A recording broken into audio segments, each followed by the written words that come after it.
And welcome to the sixth lecture of our spring 2013 season. I'm Gina Parenti as one of the coordinators of our lectures here at the Aquarium. Of course, we always encourage you to join our mailing list. We always have surprise events that pop up. I will only give you one hint as to a possible surprise for this summer that we have coming up, and just say manta rays. So, I know, it's so exciting. So we're very excited about that. So I encourage you to join our mailing list. We're generously supported by the Lowell Institute to actually provide these programs free and open to the public each season, so we always like to mention them and thank them for their support. And of course, some of you have probably already noticed, to continue the aquarium's mission of saving this blue planet, we compost and recycle. So please look before you throw something away, is always our advice. Our next lecture is actually here in this room next Thursday, May 16th, with Barton Seaver, who some of you may know his name. He's a chef, author, and newly appointed sustainability fellow here at the Aquarium. A familiar face, as he's spoken at the lectures before, but he has a new book, Where There's Smoke, and is on a mission to save a little piece of heaven in Alaska called Bristol Bay, which, if some of you aren't familiar, is the home to one of the most abundant salmon fisheries in the world. So join us next week and we'll be in here. And for tonight's lecture, Director of the Center for Marine Assessment and Planning and a research biologist at UC Santa Barbara, Dr. Ben Halpern, focuses his research at the interface between marine ecology and conservation biology. His research has addressed a broad range of questions that span local to global scales, all with the ultimate aim to inform and facilitate conservation and resource management efforts in marine systems. He received his PhD in marine ecology from UC Santa Barbara and then held a joint postdoctoral fellowship at the National Center for Ecology Analysis and Synthesis and the Smith Fellowship Program sponsored by the Nature Conservancy. Ben has led and participated in several key research projects that have advanced our understanding of the state of the world's oceans and the potential for marine reserves to improve ocean condition. He has also conducted field expeditions in the Caribbean, the Red Sea, the Mediterranean, the Solomon Islands, Indonesia, and various parts of the South Pacific, California, and Chile. So he doesn't spend all of his time in the lab. He also serves as the project lead for a research initiative to evaluate and better inform efforts to do ecosystem-based management in marine ecosystems around the world, and is the lead scientist for the Ocean Health Index project, which he will be speaking about tonight. Before he starts, I will hand it over to Bud so that he can talk a little bit about how the aquarium is related to this project. And I don't know, Ben, there's probably, and Billy, many stories about where this project hatched, but what I remember is a late night beer with Greg Stone, who, when he was here at the aquarium and then moved on to Conservation International. And I don't know if it was Greg's idea or somebody's idea, we sort of were talking about, well, what if we had a single number that you could use to assess or would show the overall health of the oceans, and that kind of morphed into, well, yeah, that could be posted in the corner of USA Today, and it was so long ago that people actually bought and read the newspaper before the web, really took over from all of them. And there were all kinds of ideas about how we would do that, and it was going to be modeled after the Dow Jones Index and sort of all of that. And as you will soon find out, it became a very much more comprehensive and much more sophisticated project. We have remained involved, although the project headquarters is really with Ben and I think with Conservation International and their team, but we are an active partner in the whole project and are going to continue to be involved. There are some components of it like fisheries and so on that we're are very close to work that we do here. So I'm really happy that Ben's here. It's probably, 5 or 6 years since the project got invented, and it really has taken off in a really exciting way. So fill us in.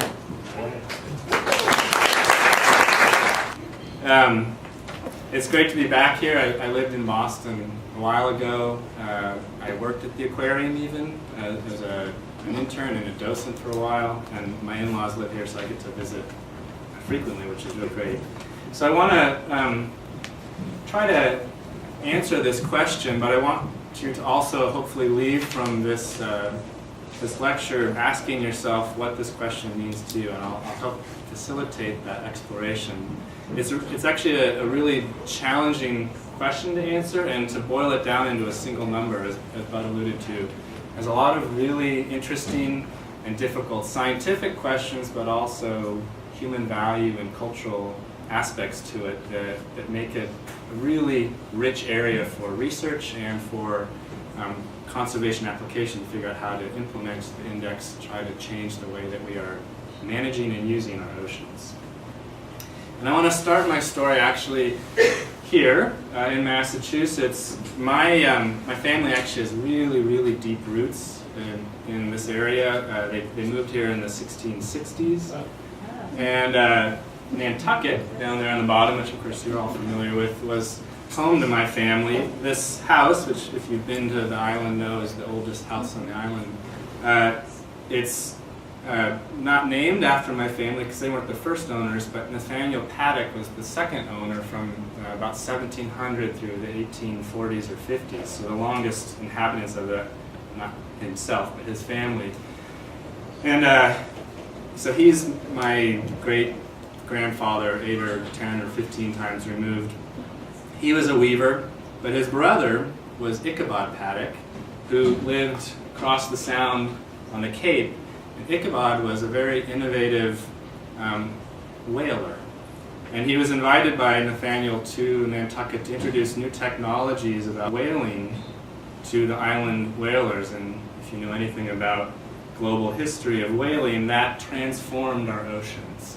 So Nantucket was the epicenter of whaling for about 100 years, sadly and fortunately due to my ancestors. So I feel like I'm in this business to sort of atone for my family's sins of how we've changed the oceans, and hopefully I'm making a dent in that. But I'm going to return to this story because actually the tale of whaling, and Nantucket in particular, I think will help frame and think about what this question is about what makes for a healthy ocean and what we mean by that. But as we move into the 19th and 20th and now 21st centuries, there's many other things besides whaling that are having a big influence and impact on the oceans, from overfishing to heavy uses of tourism, to dead zones, to coastal development, to sewage runoff, to red tides and dead zones, and so on. And this intensity of human impacts is fundamentally changing the way that the oceans look. And about 5 years ago, I led an effort to try to get a better picture of that, of what are the cumulative effects of all of these different human activities and uses of the oceans. And we produced this map that shows from very low, almost pristine areas to very high impact, which is kind of truly overused and nearly dead parts of the world. We found 3 really stunning results from this work. One is that there's no place left on the planet untouched by human uses, in particular things like climate change and fishing. Second, that there are these key hotspots, maybe not surprising to many, of where there's sort of this perfect storm of impact that is really affecting a lot of things.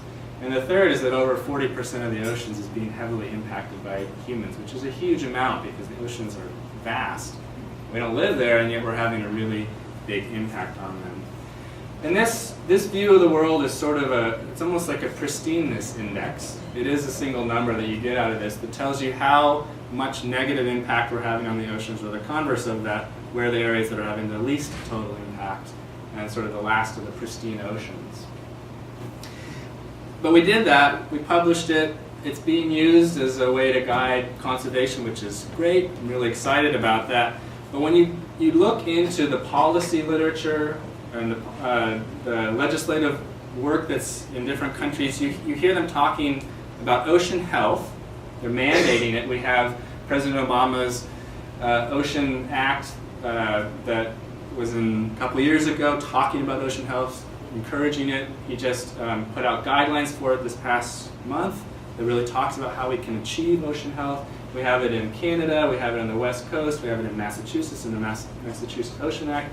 All of these things are talking about achieving ocean health, but if you dive into that, you realize, one, it's not really clear exactly what they're talking about, and two, they don't have a tool to measure whether or not you're achieving it. And if you can't measure something, you can't manage for it. There's many people who this quote has been attributed to, but it's basically saying, how can you know whether you're making progress towards your goals or objectives if you're not measuring it in a quantitative and transparent way? And that led us to developing the Ocean Health Index, and I'm going to turn it over to a far more eloquent speaker than myself. see if you can recognize the voice after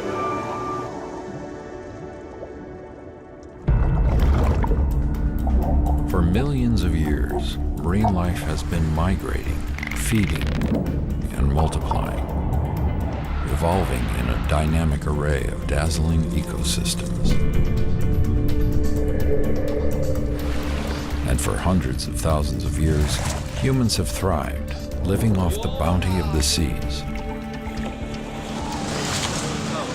But as our civilization grew increasingly complicated, the systems below that help fuel that growth suffered. We took for granted all the things the seas supply. Half the world's oxygen, food for 1 billion people, jobs for over 500 million. Our oceans are at a tipping point. How can we regain the delicate balance? Can something so vast and unknown be measured and managed? The oceans are the lungs of the planet. And if we don't know what the health of the oceans are, we really don't know what the health of our planet is. We need a baseline for where the oceans are at now. What you can't measure, you can't manage. And you just can't do it without numbers. It's never been done for the oceans because it's really hard.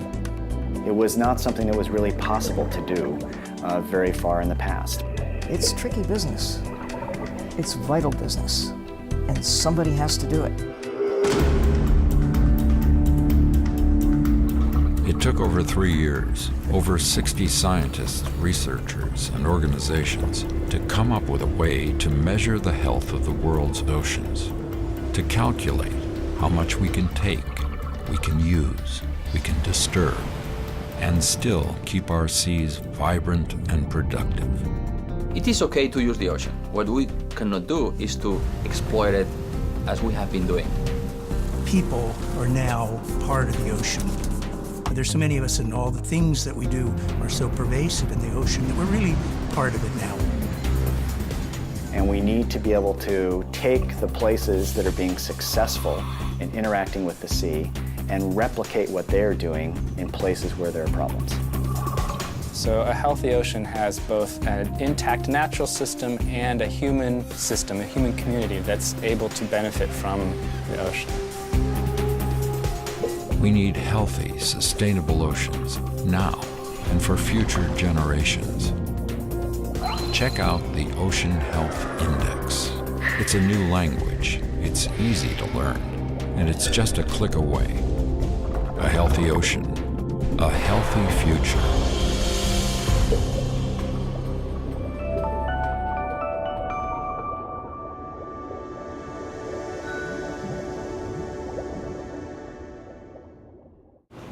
Anyone recognize the voice? Harrison Ford. Wasn't Morgan Freeman.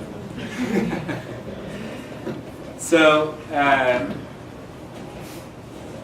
I want to tell the story of the development of the index and show you the results from it. Kind of posed as 4 challenges that we faced, and then hopefully I'll convince you that we came up with some solutions, but they also are the challenges I'll leave you with in thinking about what it means to have a healthy ocean. And the first one, which has been alluded to a number of times, is simply the definition of what is healthy. So policy is asking for it, people talk about it, but what exactly does that mean? What are we striving for when we talk about a healthy ocean? Does it mean a pristine ocean? And I think at first blush, that's probably what a lot of people would answer until you start to really ask them about what they want from the ocean that they interact with, that they use, they benefit from. You realize, as I pointed out, people are part of the oceans everywhere. There's no place that doesn't have people as part of them. And so if you actually set an objective of pristine oceans, you would never be able to achieve it. It doesn't exist anymore. So it's an aspirational goal, but one that's never achievable, unfortunately, anymore. And so policy that's striving for that will be doomed to fail. And policy people don't particularly like to pursue things that are doomed to fail, right? So it'll never end up in policy as something that is desired because it's not really possible. So instead what you get is a system where ocean coastal systems that have people part of them, in theory, can be healthy by the way that people are defining them. So you can have a Portuguese fishing village or an African village that's using coastal resources, or an urban area like San Francisco, or an uninhabited place like the Channel Islands off the coast of Santa Barbara, all potentially being very healthy if people are interacting with and using and benefiting from ocean and coastal resources in a sustainable way. And it's really that last bit about sustainable use that becomes fundamental to what we mean by healthy and how we measure what it is to be healthy. And so our project, we spent months literally wordsmithing every word in this definition, because it's important for defining what the project is about, but also really important for constraining and driving what we're measuring with the index. And so a healthy ocean is one that delivers a range of benefits to people now and in the future. So we're talking about benefits to people. These are the goods and services that people get from the ocean, and they can be purely aesthetic or spiritual or recreational, as well as extractive uses. It's this whole suite of benefits, but it can't be just one or two of these. It needs to be that entire range of benefits, and this can include conservation value, of course. But it can't be those values stored up in the ocean and not used by people, because you're not actually benefiting from it, and people want to be able to benefit from it, their interaction with the ocean. So you need to be delivering those benefits to people. But it has to be done in a way that's sustainable now, and sustainable so that in the future you have the same or greater amounts of those benefits for people available. Not an easy objective to achieve, but it is something you can measure, and that's what we sought to do.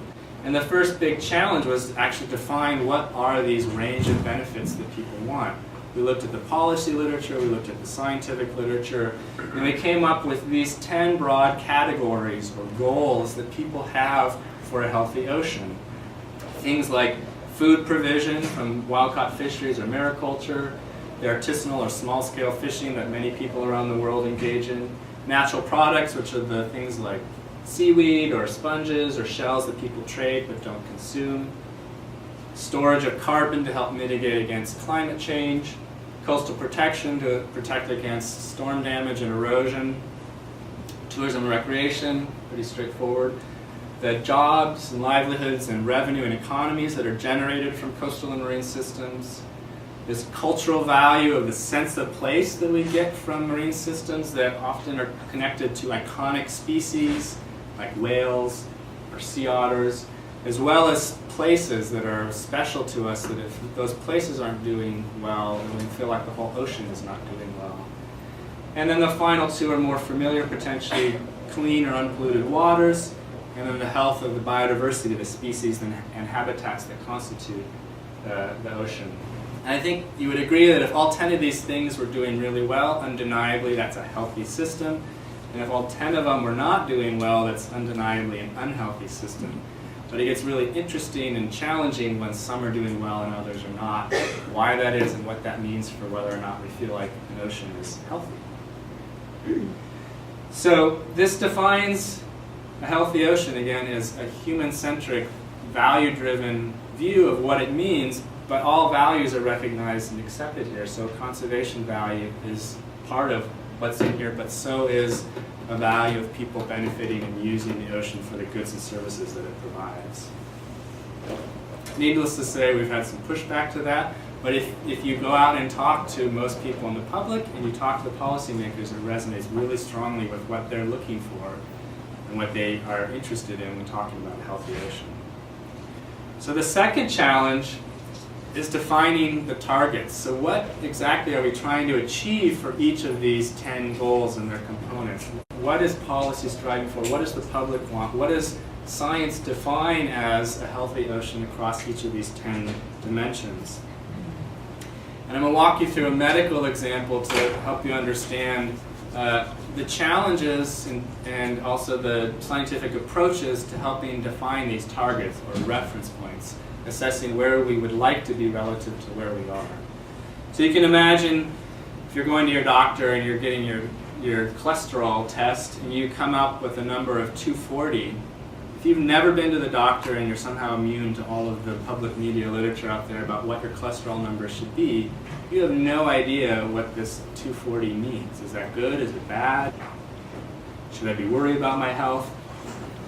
We have a lot of information that tells us that when you have higher and higher cholesterol, that increases your risk of heart disease and a whole bunch of other medical problems. And through millions of tests, we've developed what we call a functional relationship, that as your cholesterol increases, your risk dramatically rises as you approach or exceed 240 in your cholesterol level. So this functional relationship is really data-driven. We know a lot about the system, in this case human health, and its relationship to cholesterol, and we can set a target, a reference point of you want to stay under 240 and ideally less than 220 or 200. We know that from a lot of information. But let's say you didn't have that. You're new to the world, or you're new to your country, and all you know is where you are relative to your national average and your global average. These are what we call spatial comparisons. You're comparing yourself to other people on the planet or in your country. You don't know whether 240 is good or bad in this case, but you know you're doing much worse than pretty much everyone else in the world, suggesting you probably should lower your cholesterol. A third kind of target or reference point is a temporal comparison. So in this case, this is probably not a typical chart of what your cholesterol levels would be doing, but as you're moving from 2007 to 2012, you see that you've gotten worse. Again, you still may be under some threshold level of being bad, but you know that things have gotten worse, and maybe you should be paying attention to this and trying to get your cholesterol levels in check. And a final approach is using established benchmarks. So the American Heart Association has used this vast medical literature to say we need to keep our cholesterol levels under 240. And you just accept their benchmark level as sort of your guidance of where you want your reference point to be. Each of these methods has decisions about how to use them and how to operationalize them. With this cholesterol level, of course, you're going to go with the functional relationship because we have all this information to inform it. But let's look at this now in an ocean health context. So here's an example of one of the goals, food provision from wild-caught fishes, where it's actually quite data-rich. We've had decades and decades of studying fish stocks and understanding the population dynamics and how much we can harvest them. And we have this thing called maximum sustainable yield, MSY. It says if you harvest at a particular rate, you're going to be able to take as much fish as possible, feed as many people, while still keeping the population fully sustainable and growing and reproducing. We looked at a multi-species MSY, but it's essentially the same idea. You're looking at, in theory, how you can maximize the amount of fish you're going to be able to take from the ocean to feed people while still keeping all those populations healthy and sustainable, the fish stock populations. But a very data-hungry approach and not that easy to do in a lot of cases. For the spatial comparisons, here's one where we looked at wages for livelihoods. So in this case, go Massachusetts, for the purchasing power adjusted cost of living. The wages here are the highest in the country, as well as Alabama. And so in this case, if you were in California like I am, or some other coastal state, you would in theory want to get up to the level of Massachusetts or Alabama because they've shown empirically that it's possible. So we should be striving for that reference point. We're looking somewhere else to see what's possible in the world. For the temporal comparisons, this is one people are probably most familiar with, habitat loss. So we look back into the 1980s in this case, and we see global mangrove coverage was at the level it was in 1980, and since then we've lost 15 to 20% of mangroves around the world. So we're setting a reference point of trying to get back to those 1980 levels, and we're comparing where we are today relative to that point in time. And then finally, for an established benchmark, the IUCN has developed a list of criteria to assess how much at risk any particular species is. It's called the red list. And it says how threatened or vulnerable species are, how close they are to extinction. And if a species is classified as least concern, it is fully safe and sustainable by their criteria. So we set a goal or a reference point of having all species of least concern status. So we ended up using each of these kinds of reference points across the different goals because there are scientific reasons to choose one over the other based on what you're trying to achieve with those goals. You wouldn't want to set, for example, a temporal reference point for jobs of, say, the 1950s. We're not trying to get back to the number of jobs we had in 1950. The temporal reference point doesn't make sense for that particular goal. whereas for habitat loss it makes a lot of sense. But there are also some philosophical and practical decisions to make, and the habitat loss is a really great example of where you have to really face this challenge head on. Because are we trying to get habitat extent back to pre-human levels?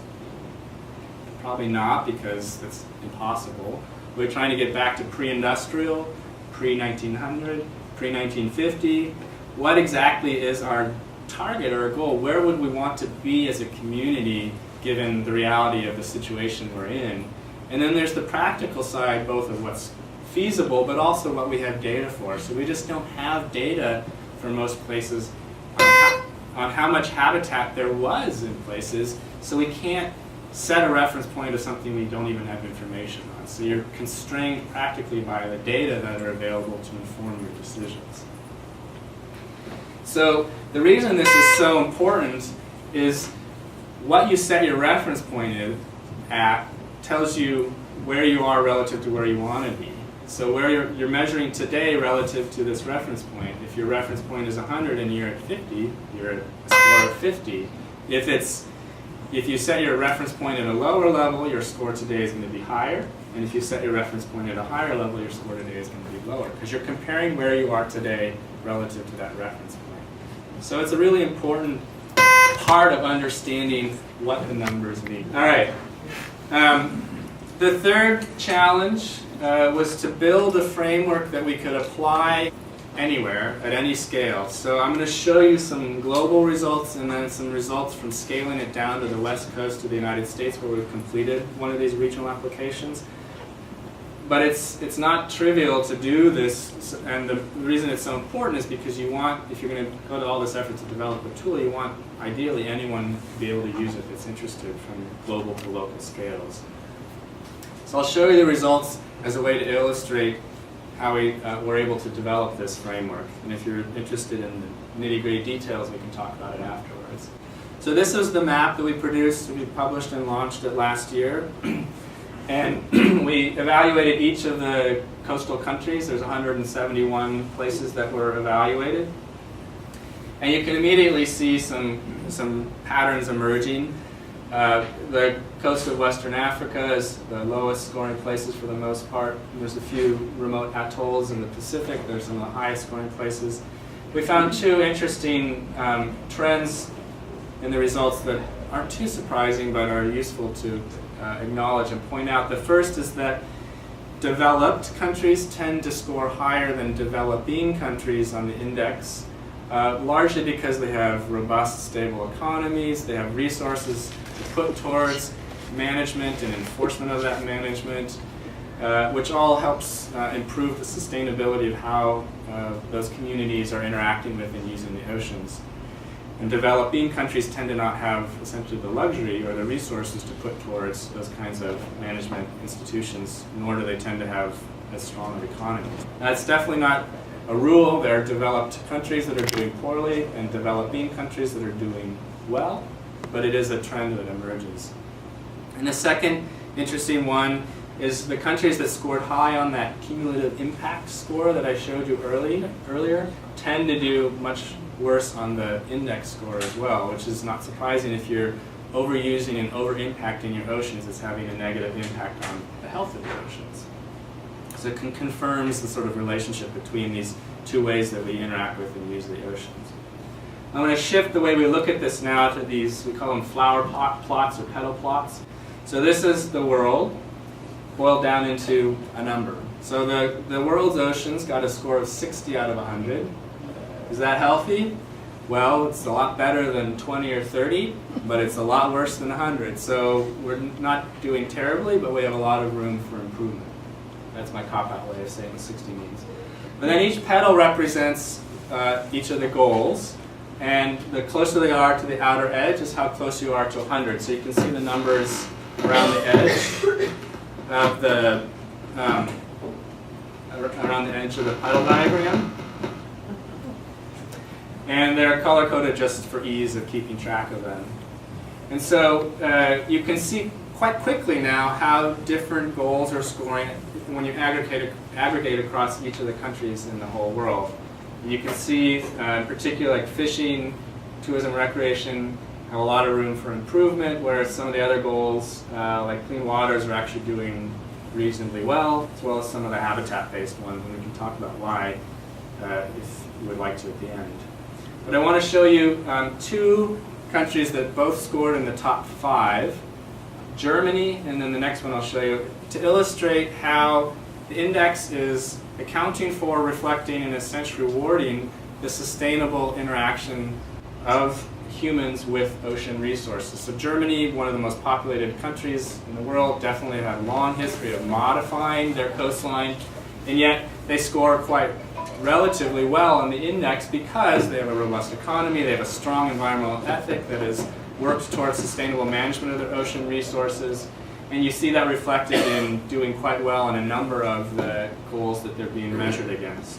Similarly, we have Jarvis Island, which is an uninhabited atoll on the Pacific that is gets the highest score, actually. So something that's as pristine as you could probably get on the planet is scoring the highest in the index.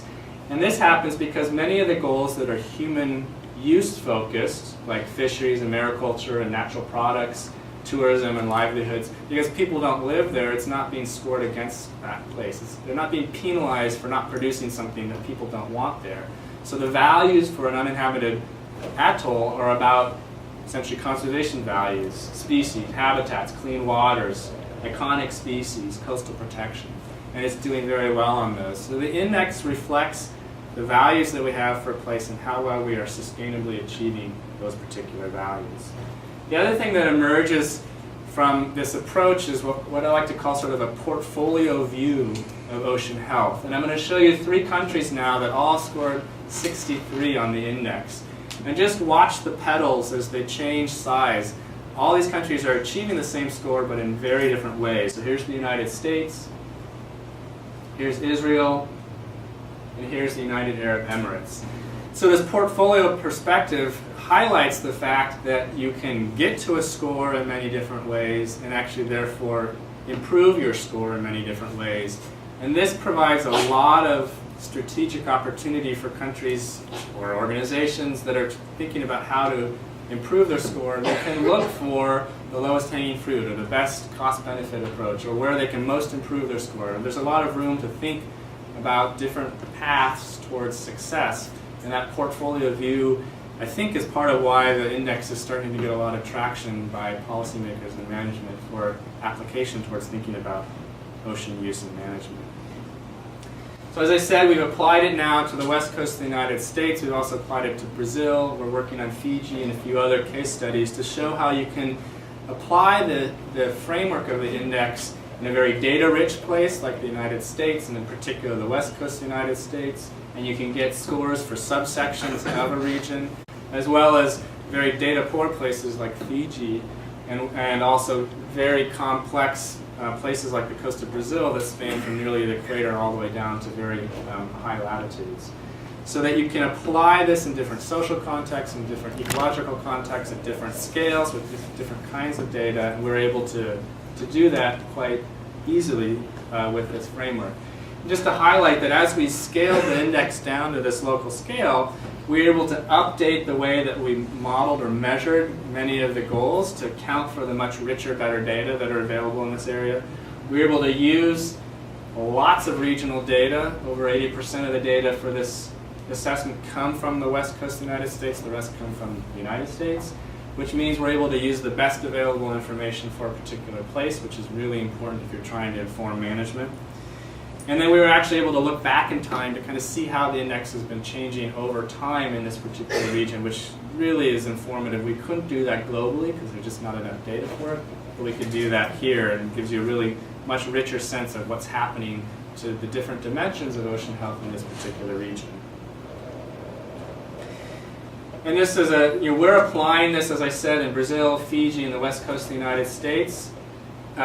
Just in the 6 months since we've launched this, we've had Colombia and China adopt it as an approach they're using to manage their coastal waters. They're supporting a team of scientists from those countries to implement the index in their area to help guide their decision making. And we've had a lot of interest from places around the world. And to me, the fact that so many places already started to use the index or interested in using it in such a short amount of time really speaks to this hunger in the policy and management world for some tool to actually measure what they're trying to achieve in their stated objectives for ocean use.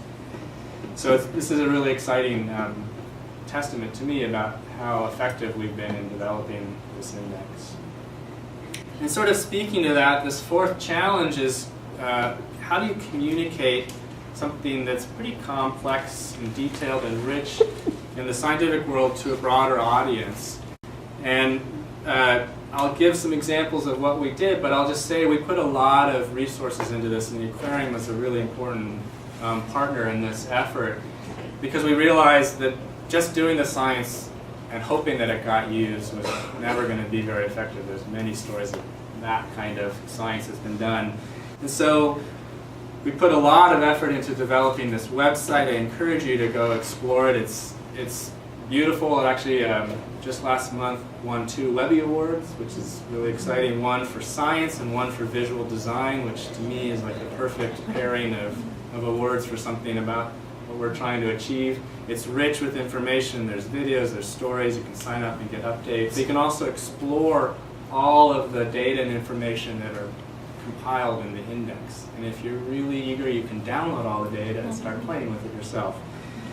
But actually, to that point, we're also developing a toolbox, sort of a software program, that will allow people to calculate the index on their own, if they want to take it to their own location, but also to explore and play with the results so that you can understand why you're getting results you're getting, and then also run scenarios through. What if I implemented a marine protected area, or what if I changed fishing regulations, or what if I reduced runoff from land-based sources of pollution? How would that change the health, overall health in my ocean region?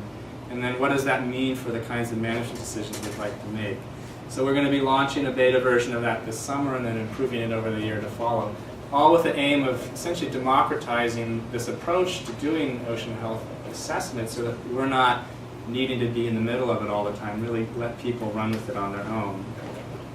And then we also did a lot of writing and communication to a general audience, like this presentation, so it's great to be able to do this here. But I encourage you to go read these articles. Some colleagues and I wrote a series of 8 or 10 pieces during the process of developing the index, each one talking about a particular challenge we were dealing with and how we were trying to overcome it in getting to the final index. So it's kind of an interesting, I hope, insight into the process of doing science, especially science that's really aimed at trying to solve some applied management problems.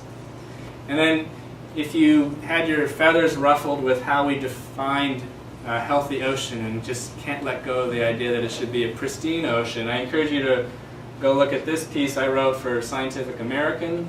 It should be online, freely available, that talks about sort of the philosophical and scientific underpinnings for our decision to go this way and to sort of let go of the idea of pristine. And then there's a follow-on article by Slate Magazine that someone else wrote that kind of compiles the latest set of folks who are kind of pushing this philosophical view of what it means to have a healthy ecosystem. It's definitely not a debate that's over. It's a really rich one, an interesting one, and I encourage you to engage in it because it really challenges a lot of these ideas of what we mean by a healthy ocean. So I want to return with that back to the Nantucket story. So in the early days when they were harvesting just a few whales, they probably thought of it as, and it probably was, fully sustainable. And if we still had millions or billions of whales out in the oceans and we're just taking a few of them, guessing most of us wouldn't see it as such a terrible thing. And if you kind of think, well, how do we translate that into today? Well, we have fishing vessels going out and taking lots of fish. We all, most of us, eat seafood and love eating seafood. We think of that as part of a healthy ocean, eating the seafood that comes from the oceans. And yet maybe 50 years from now, our ancestors, or our heirs will think, what were we doing taking all those fish out of the ocean? That's crazy. And so one of the challenges of thinking about how we define a healthy ocean is being flexible and adaptive to what people want and how they think about what a healthy ocean is. So I'll leave you with these sort of 4 questions that go back to the 4 challenges that we faced. Is, what do you mean by a healthy ocean? What do you want from your interaction and engagement with coastal and ocean resources? Do you really want them all locked up so that you never get to eat a fish or go and whale watch? Because there's some impact to whale watching. There's impacts to everything we do. So what are you really meaning when you talk about a healthy ocean? What do you want management to achieve? This is sort of the target or reference point. Like, what is your ideal? What is your realistic goal of what is possible? What do you want to push society to try to achieve? And what is too ambitious and unrealistic to no longer be meaningful or feasible from a management perspective? And this one, do you really want to be flexible? Do you want to allow for other people's values about what a healthy ocean is to be accounted for when we're talking about a community level assessment of a healthy ocean? From a conservation perspective, 20 years ago, carbon storage would not have been one of the 10 goals here because no one was paying attention to climate change. So why would it have been one of the 10 things that we cared about?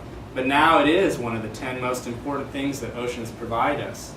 If the index weren't adaptive or flexible to these shifts in our understanding of the systems and the values that we have for what we want from the ecosystems, it's going to quickly become irrelevant and not useful. That's a conservation-focused one, but there are ones that are about allowing for uses of the ocean that you may not be as comfortable with, or values that you may not feel as comfortable with. It's a huge challenge, but it's one that we have to face as a society if we're trying to manage for healthy oceans. We can't force our singular opinion on the entire rest of the community. But how flexible do we want to be? And then the final one is sort of a general challenge, which I think we've made good strides at, but there's still lots of room for additional work. But how do you communicate these really complex ideas to a broad audience? The idea of a healthy ecosystem at first blush seems to make sense, but when you really dive into it, as I think I've hopefully shown you, there's a lot of detail and complexity to what we need to be paying attention to, and how do we most effectively communicate that to ensure that people are pursuing activities and actions that are actually sustainable in their interaction with the ocean and the resources that the ocean provide us. So I'll end there with the idea of having lots of time for questions, and I really thank you for attending and your attention.